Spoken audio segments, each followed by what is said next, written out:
It was a sort of a chance thing, really. I just donated to like Sikh channel. My mum had it on, and she was just sat in the room and she was doing her own thing. And then the advertisement for Khalsa account came on, so she called me over and she said, have a look at this. What do you think about that? So watched the advertisement, and I thought, it's worth a shot. But obviously, as anybody, you worry about going on your own because I didn't really have anyone to go with. So I thought, it's a bit of a distance away. I'm taking a bit of a risk, but in the end, we sort of decided, go for it. So she paid for it, and it's by her blessing that I am here. I wouldn't be here if it wasn't for her. But we sort of decided that it would be beneficial because in the months leading on to me coming here, my faith had taken quite a hit, and it wasn't as strong as it should have been or it had been, just because of the situation. Things happen. So I hadn't had a good year, and I thought, if I'm going to start a new year at school, ever, then this could be, something that sort of helps me, and sort of helps me get through it. So, we paid for it, and here I am. What were your initial impressions? I was nervous on the days leading up to, the coach ride over. I was really like, have I got everything? What if I forget something important and, I can't take or whatever? Just, silly things that you sort of worry about, especially when you're going so far away. And then on the day of coming, got up early, sort of, and get to the coach on time, and I was really worried because I was like, I'm going on my own. I'm not going to have a friend to talk to, so, might be stuck on my own for quite a while. But my main fear really was my hair because, as you can tell, I cut my hair, I shaved my beard and all that. So, by all means, I'm not the best Sikh in the world.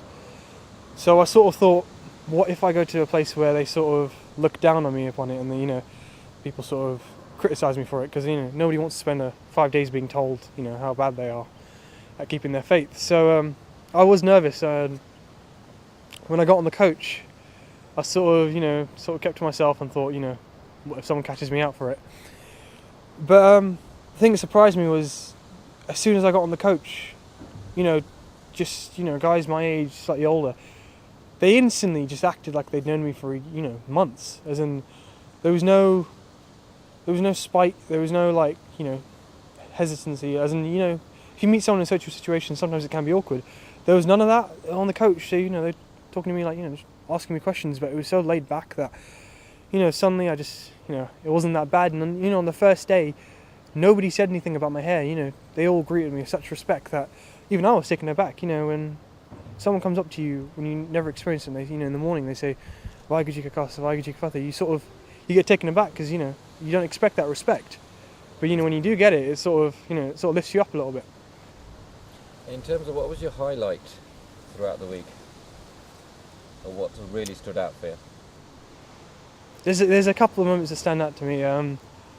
One of the lectures, 18th century Sikhs, it went into the details of the violence that went on, back in our ancestry, and it sort of makes you realise that people did die for us, and we sort of waste it away a little bit, don't we? And that sort of hit me hard. And another thing was just yesterday night, the Kirtan that lasted from about 7:30 till about 1:30 in the morning. That was amazing because it's not easy sitting there for that long, especially when you're not used to it. Your knees sort of start aching, but it came to the point where I was enjoying it so much that who cares if I got sore legs in the morning? I'll be sitting on a coach. But it was amazing because the spirit of everyone around you, where you actually feel like you're part of a sangat that I was sat there and I was sort of I didn't really care if I was getting saying it out loud or anything.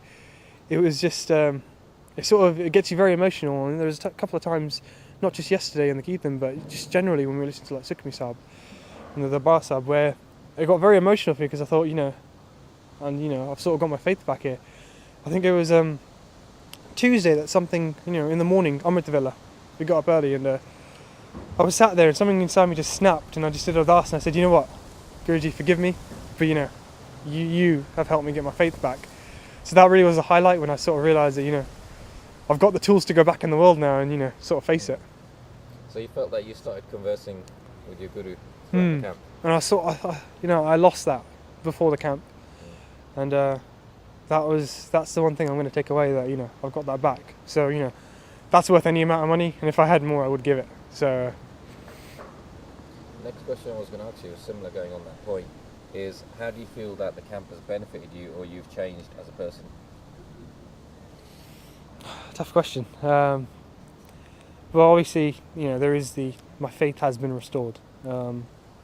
Obviously, I'm still, it's going to be steps, as in I can't go out and say, that's it, I'm going to take Umrit, I'm going to grow my hair. It's going to be harder than that, but this is, a step where it's taken me back on that path, and that is what I needed. And, I do feel that Guru has brought me here, as in I felt that they pushed me here when I was at the lowest of the low. And in a way, I don't want to leave. Everyone says that at the camp, they don't want to leave. But I actually don't want to leave, because here it's, you don't have to worry about anything else but Sikhi. As in, there's no concerns about, outside life. It's just you worry about your religion. You get up early and you go into that Darbar Sahib, and all you have to worry about is I'm much closer to God here. And in a way, you don't want to go back, but at least now I've got the tools to sort of face it. I don't feel like I'm on my own. And in terms of changing me as a person, it's sort of it's made me realise that other people's opinions on me, back in Southall or whatever, they're not that important. As in, I used to be very to myself when it came to religion. I used to sort of shy away a little bit. When it came to I'm not an introverted person by all means, but I used to be very to myself when it came to certain aspects of me. But being here around people who are so confident with themselves and with their religions and with their heritage, people who just they stroll with their heads high, that sort of changed me. Sort of thing, I don't have to be ashamed that I am who I am. Yes, I don't keep my hair, and that is something I have to get over, and I will keep my hair at one point or another. But I don't have to be ashamed of it, because these guys didn't make me feel ashamed of it. So why should I feel ashamed of it anywhere else? And it's given me a lot of confidence, this camp. So that's one thing that I'll definitely take away from it. Would you recommend the camp to your friends, and would you be bringing more people with you next year? Well, tough question, because I would recommend it to anybody who any ounce of faith in them, any interest in Sikhism at all. Do it. It's going to be a hard 5 days, because your body's not used to waking up early. But you will come away just thinking, I'm going to go home and I'm going to drop into bed and just sort of lay there for a couple of hours. But just the way you feel at the end of it, it makes it all worth it. And I would happily recommend it to anyone, But in terms of bringing anyone along, I haven't got friends that are into Sikhi, so maybe that's my choice in Sangit. But they would support me if I told them where I'm coming, but I probably wouldn't bring anyone along. But in a way, I think for me that was ideal, because coming here, if I had a friend that'd be in my comfort zone, if I brought friends that'd be in my comfort zone, I wouldn't necessarily have to interact with everyone as much as I have to, like I had to this year, because I'd have my friends. But coming here on my own, I didn't have to worry about what they'd say when they got back to South, or or how they judge me, or I wouldn't have to worry about sticking with them. It was very much to myself. So yes, I would say, if you lack confidence, or you just feel like that's something I want to do with a friend, by all means bring them along, because both of you not only will grow stronger as individuals, but your friendship will probably grow a lot. But don't be afraid to sort of come on your own, because it's really not that bad. It's daunting to think about it when you're signing up on that website. You think, I'm doing this on my own, but it's really not as bad as your mind sort of makes it out to be, because at the end of the day, everyone's here for the same reason. No one's going to judge you here. But I haven't felt judged since I came here, so it's been really good.